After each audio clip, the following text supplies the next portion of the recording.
ndikwenda okwaniriza abasomesa mwena mwena olwaleero.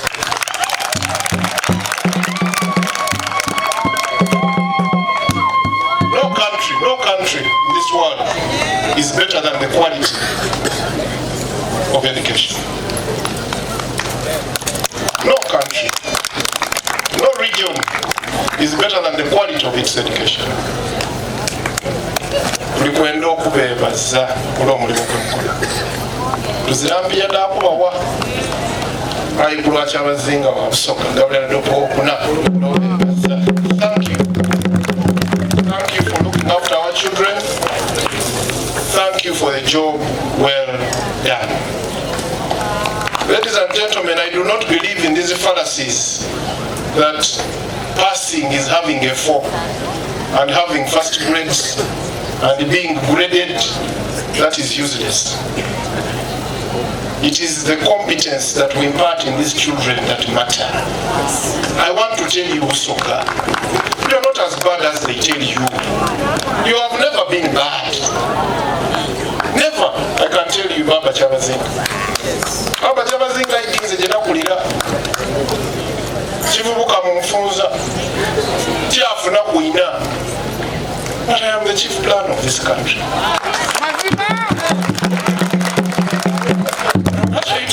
Why do you allow to be dragged in the mud, to be called poor, to be called uneducated? Busoga has never been uneducated.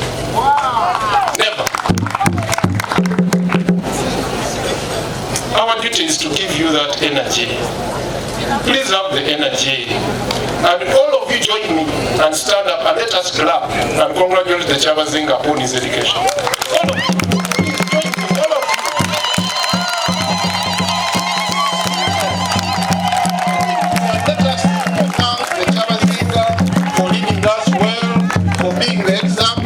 For being the champion, again, let us applaud the Kyabazinga.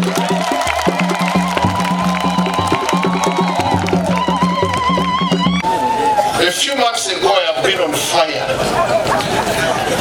I was burned, we were kicked with this man here, to the extent of even telling him that he was dead in an accident. The Busoga were asking me, where is our Kyabazinga?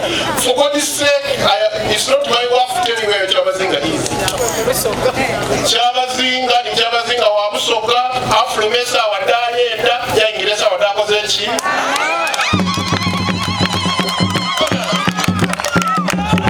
Kolekera otu ninyiriranga. Kolekere kwawo. Balo ni Kyabazinga. Azirawo. Namuwamba. Amasoga mukose ebigambo ebitereevu. Mukawala asobola okuwamba Kyabazinga amaanyi ngatoolawo. Baba Kyabazinga funvubwa. Ondekerero zeena njakaleku. Ata Osman, webala emirimu gy'okola. I want to thank the team that has been here. Thank you for continuing to work even when you are being disrespected.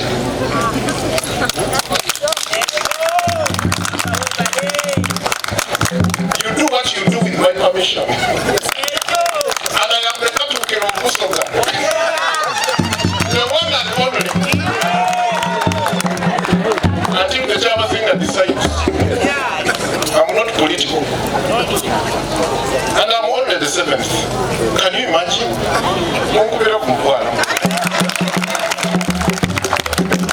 We want to thank you very much for heeding our call and coming. Busoga cannot move on without you. You are the true cabinet ministers of the Kyabazinga.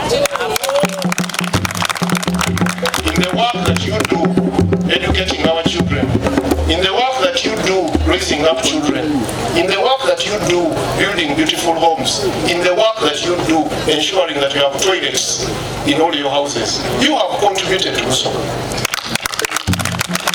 By show of hands, today. And who tells you are not contributing to so? That is the contribution we are looking for. Look after your families and you have contributed.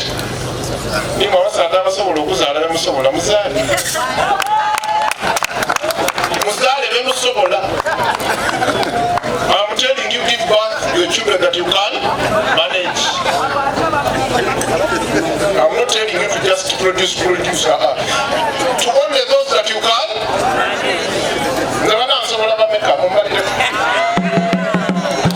Thing we do. We are requesting you, the men. We are requesting you, the men.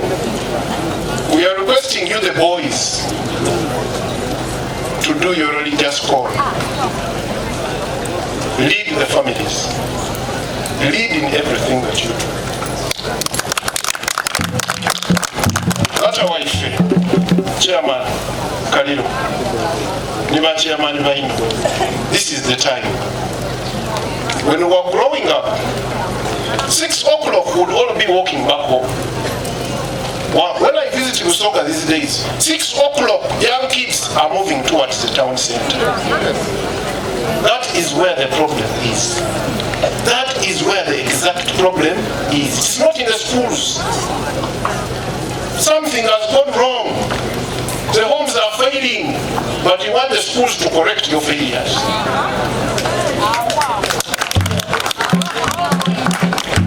Amaka gali kufa. Ingo baina kubana mabagoba abana benda kudino. Imwe abalungi abegwe bazaire mu baba bisabati. Abana benda kudino bababi abazaire begwe na ababi. Anaze nimuke kufu. Nonye ekinusu ekiri kibita kungulu. Anaze baba kyamazi ngandikiriza n'okwakerere. Kasamba nga ndikola mirimu gyani. Amaka.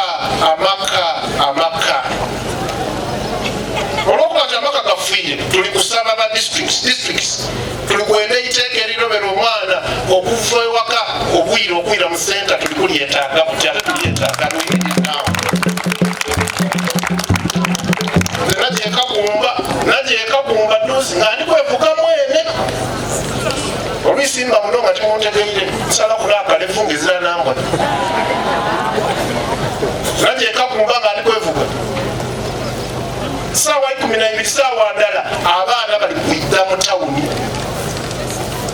wayemerera ku mwana ali n'obodaboda mukoti olikola ki akati nvaako owabodaboda wenolabodaboda anga ali mwana wabeene ababodaboda amaani ago mulina mugalimemu mugakozesa ebintu ebirungi stop lekera okuwa abaana baife abawala abato amabunda abakalituuka